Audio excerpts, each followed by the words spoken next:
Hello అందరికీ. క్యాబేజీతోటి ఎప్పుడన్నా egg fry try చేసిర్రా? ట్రై చేయకపోతే కంపల్సరీ ట్రై చేయండి. టేస్ట్ ఎట్లుందో నాకు చెప్పండి మళ్ళీ కామెంట్ చేసి.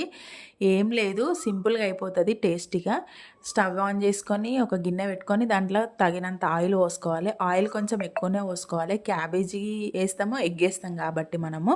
ఇక దాంట్లోనే కొంచెం కచ్చపచ్చ దంచుకున్న వెల్లుల్లిపాయలు, కొంచెం పచ్చిమిర్చి, కరివేపాకు, కొత్తిమీర వేసుకొని సన్నగా కట్ చేసుకోవాలి. క్యాబేజీని సన్నం కట్ చేసుకొని మంచిగా కడుక్కొని దీంట్లో వేసేసుకోవాలి. వేసుకున్న తర్వాత పచ్చివాసన పోయేంత వరకు ఫ్రై చేసుకోవాలి. ఇప్పుడు ఉప్పు, కారం, పసుపు వేసుకొని మంచిగా కలుపుకోవాలి.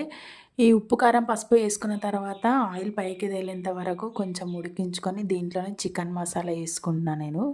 వేసుకొని మీకు ఎన్ని ఎగ్స్ కావాలో అన్ని ఎగ్స్ వేసేసుకోవాలి. వాటర్ ఏం పోయొద్దు, వాటర్ అవసరం లేదు. క్యాబేజీ ఆల్రెడీ ఉడుకుతుంది. మనం క్యాబేజీని వాటర్లో నుంచి తీసి డైరెక్ట్ ఇంట్లో వేస్తాం కదా, వాటర్ ఉంటుంది అన్నమాట.